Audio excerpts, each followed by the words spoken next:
વિદ્યાર્થી મિત્રો, welcome to Merchant engineering college electrical department. We discuss about the power system operation and control, અને એની અંદર આપણે ચેપ્ટર 5 ચાલી રહ્યું છે, લોડ ફોરકાસ્ટિંગ ટેકનિક્સ.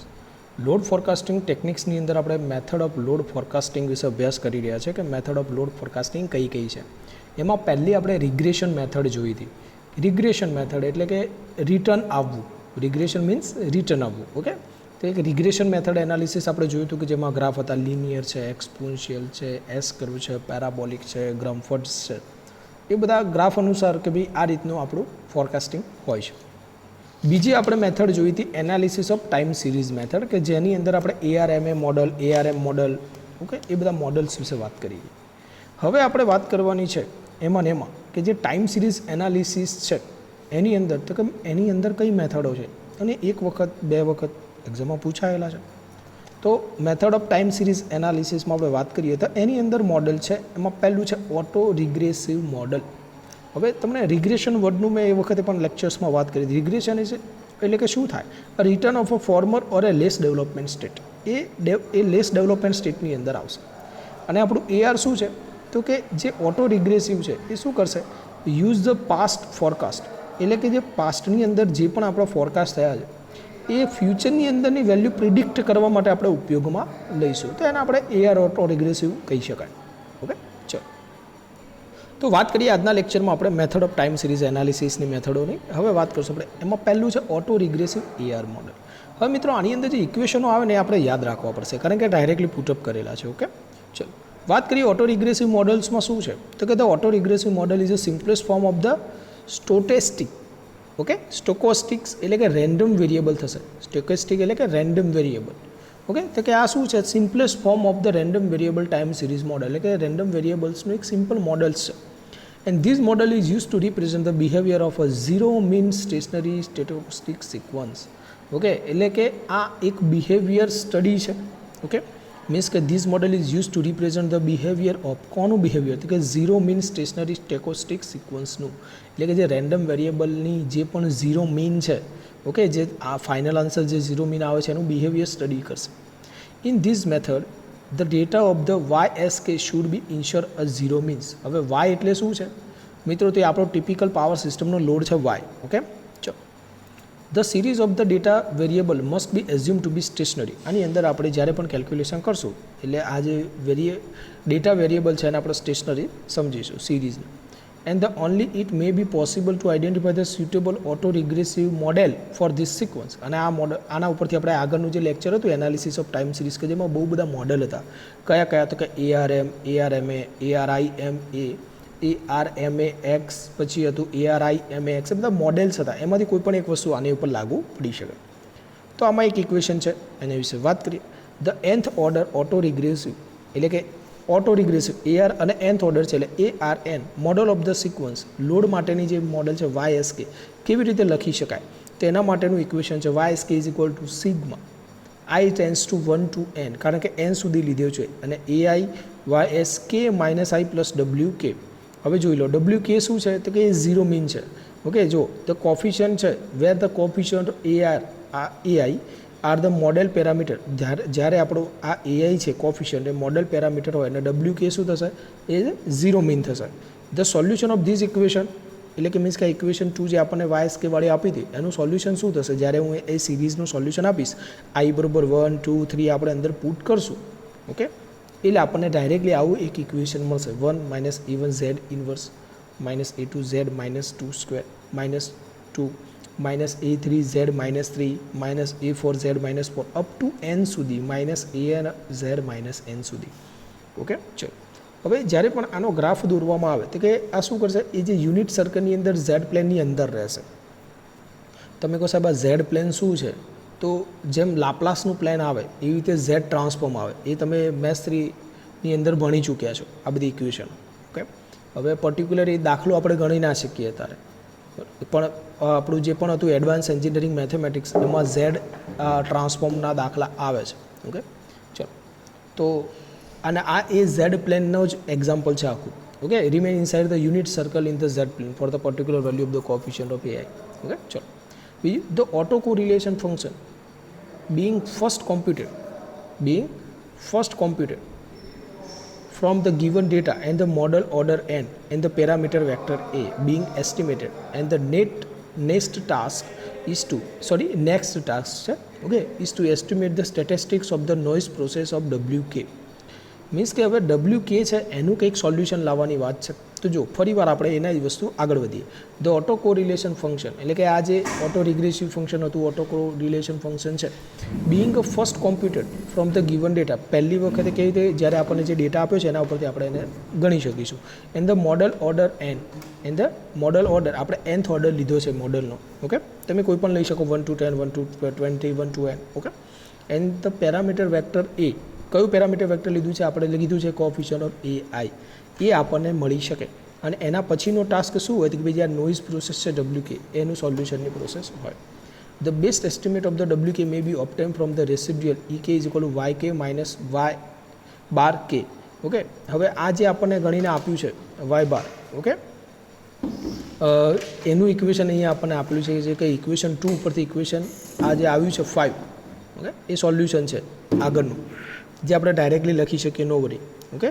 તો y bar k is equal to minus sigma i to 1 to n ai ys k minus i okay. ચલો હવે એક વેરિયેબલ છે sigma square of the WK એને પણ તમે આ રીતે લખી શકો છો sigma square is equal to minus 1 upon n sigma is equal to 1 to n e square k। તમને એવું લાગે કે સર આમાં ઇક્વેશનો અમારે ડાયરેક્ટલી જોવી પડે છે ઓકે। તો તમે કોઈ બી બુક જોશો તો આ રીતનું જ એક્સપ્રેશન એ લોકોએ આપ્યું છે। તમે ટેકમેક્સ જોશો અતુલ જોશો કે કોઈ બી રેફરન્સ બુક પકડશો તો પણ એમને આ રીતે જ બધા ટાઈપ્સ ગણીને આપ્યા છે ઓકે। એટલે ઉપરથી આ બુકમાં કંઈક તો આપણને વધારે આપ્યું જ છે આ બુકની અંદર કંઈક તો આપણને વધારે આપ્યું છે કે જેથી આપણે એક્ઝામ ટાઈમે આપણે કંઈક તો લખી શકીએ। બીજી બુકોની અંદર આટલું એક્સપ્રેશન પણ નથી આપેલું ઓકે। તો એટલા માટે આપણે આને જ ફોલો કરું તમને જે પણ અનુકૂળ આવે ઓકે તમે આનું ફોલો કરી શકો। ચલો બીજું છે એમાં બીજી મોડેલ છે કે મોડલ ઓફ ટાઈમ સિરીઝ એનાલિસિસમાં બીજું છે auto regressive moving average ARMA model છે ઓકે। હવે જો એક સિમ્પલ થોડું એક ફોર્મ બનાવવાનું લખ્યું છે મેં તે કે help smooth out the price action by filtering noise from the random fluctuation. Random ફ્લક્ચ્યુએશનમાંથી જે નોઇઝ છે એને દૂર કરવા માટેની નોર્મલ મેથડ તમે કહી શકો છો ઓકે। તો AR મોડેલ શું છે ARMA મોડેલ્સ આમાં જ યુઝ કરી શકાય છે ટાઈમ સિરીઝ એનાલિસિસમાં। તો જુઓ the AR model may not be helpful in some cases. આગળનું જે આપણે ઓટો રિગ્રેસિવ મોડેલ જોયું એ દર વખતે આપણા કામમાં આવે એવું જરૂરી નથી। સો એનું શું કરવું પડે તો કે the order n of the model is require to be very high to represent the available load behaviour. Means કે હવે આપણે એવું મોડેલ લાવવું પડે કે જે અત્યારે અવેલેબલ જે લોડ છે એનો બધું જ બિહેવિયર આપણને ગણીને આપે।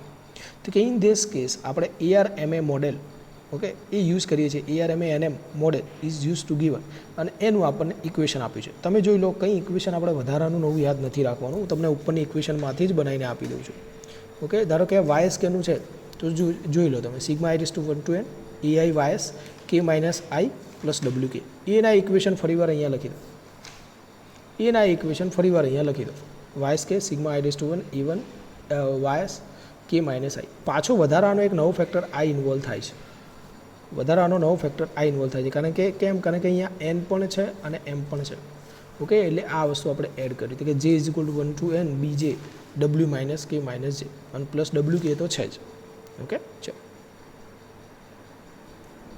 In this case the task is to be estimate to structure parameter NM model parameter and the sigma square is a noise term WK okay. Means કે અહીંયા આપણને એ વસ્તુ આપી છે કે આપણા જે ઇક્વેશન હતું એમાં કયા કયા ટર્મ છે ઇક્વેશનના ટર્મ કયા કયા છે ઓકે। તો ઇક્વેશનના ટર્મમાં જે આપણે NM છે એ તો આપણા પેરામીટર છે n અને m પેરામીટર છે ઓકે। પછી મોડેલ પેરામીટર કયા છે તો કે AI અને BJ છે મોડેલ પેરામીટર છે ઓકે। અને WK શું છે તો કે આપણે આગળ પેલું વેરિયન્સ લીધો હતો ને WK એ સિગ્મા સ્ક્વેરનો નોઇઝ ટર્મ છે સિગ્મા સ્ક્વેર જોઈ લો સિગ્મા સ્ક્વેર ઓકે વેરિયન્સ છે તો કે sigma square of the noise term WK। એમાં બીજું પણ મોડેલ આવે છે મિત્રો પણ આ એક્ઝામમાં આપણે આઈ થિંક અત્યાર સુધી જે model of time series analysis છે એમાં ખાલી તમે નામ લખીને થોડી બધી સમજાવટ કરી દો તો ચાલો ઓકે। છતાં પણ અહીંયા મોડેલ છે તો આપણે થોડી ચર્ચા એના વિશે કરી લઈએ। ત્રીજું મોડેલ આમાં યુઝ થાય છે ARIMA model auto regressive integrated moving average model okay, તો કે આ મોડેલમાં શું છે કે in this ARMA model can be use on some kind of stationary data માટે આની વધારે યુઝ થાય છે. ARIMAમાં આઈ શું છે તો કે આપણને ખબર છે કે ઇન્ટ્રીગેટેડ છે. ઓકે, બીજું with basically means differencing at the order D, એટલે આઈ ફોર ઇન્ટ્રીગેટેડ અને D for differentiating, D is difference. ARIMA is better for stochastics time series, એટલે કે જે આપણી રેન્ડમ વેરિયેબલની ટાઈમ સિરીઝ હતી એની અંદર આ મોડેલ ખૂબ જ સારી રીતે કામ કરે છે. If the process is non stationary, the transformation of the series to the stationary from has to be done first. જો આપણી પ્રોસેસ નોન સ્ટેશનરી હોય તો જે સ્ટેશનરી સિરીઝ છે એ સૌથી પહેલી એની વર્કિંગ પૂરું કરશે. This transformation can be perform by differencing the process by introducing the del parameter. Okay, del પેરામીટરનો ઇન્ટ્રોડ્યુસ અહીંયા થશે. આગળ કોઈ આવો ડેલ પેરામીટર હતો નહીં, ડેલ YT -1 -BYT. ઓકે, આ ઇક્વેશન ના લખો તો બી નો વરી, એટલું બધું એક્ઝામ માટે ઇમ્પોર્ટન્ટ નથી. બીજું, for a series that need to be differentiated time and has to be parameter P and Q, ARIM model PDQ the model given. ભાઈ જો જ્યારે કોઈ એવી સિરીઝ છે કે જેમાં ડી ટર્મ આવે છે એટલે કે એને ડી વખતે ડિફરન્શિએશન કરવું પડે. ઓકે, અને બીજું has order P and Q, તો કે ARIM મોડેલ કેવું બનશે, PDQ વાળું મળશે, એટલે કે phi b del d YT is equal two theta b into alpha T. Okay, ચલો એના પછી બીજું એક આવું મોડેલ છે ARMAX model, ARMAX model. Okay, એમાં પણ શું હતું, એનું ફૂલ ફોર્મ શું થતું હતું, જો આપણે આને લાસ્ટ લેક્ચર જે લીધા હતા ARMAX મોડેલ એમાં આવતું હતું, શું હતું એનું full form, auto regressive moving average and exogenous variable. Okay, exogenous એટલે કે મેં કીધું તમને બહારના વેરિયેબલ્સ. ઓકે, અને એના માટે પણ અહીંયા તમને ઇક્વેશન આપી દીધું છે directly. Okay, AQYT plus BQU2 plus CQET, એટલે કે YT શું છે તો કે લોડ એટ ધ ટાઈમ છે, UT શું છે exogenous temperature input at the time T, ET noise છે, Q bar back shift operator છે. ઓકે, ચલો એના પછી AQ BQ અને CQ જે અંદર ઇક્વેશનમાં આપેલા છે એ બધા શું છે પેરામીટર્સ છે AR મોડેલના. ઓકે, પછી X ફોર એક્સોજીનિયસ એ તો આપણને ખબર છે, and the moving average MA are the parts respective, એટલે કે આ બધાના પાર્ટ્સ છે. ઓકે, ચલો તો મિત્રો આજના લેક્ચરમાં આપણે જે વાત કરી છે એ ક્યાંક એક બે વખતે પરીક્ષામાં આવેલું છે. ઓકે, એટલે આપણે ખાલી જોવું પડે. હવે આટલો લાંબો ઇક્વેશન તમારે લખવાનો હોતો નથી, કાંઈ એમ જ કે જે મોડલ ઓફ ટાઈમ સિરીઝ એનાલિસિસના નામ લખો અને કોઈ પણ એક સમજાવો, તો એ તમે આ રીતે સમજાવી શકો છો. ઓકે, એમાં AR મોડેલ તમે સમજાવશો, ઓટો રિગ્રેસિવ મોડેલ, તો તમને એમાં લખવા માટે ઘણું બધું મળી રહેશે. ઓકે મિત્રો, ચલો આજના લેક્ચરમાં અહીંયા સુધી રાખીએ, ફરી મળીશું.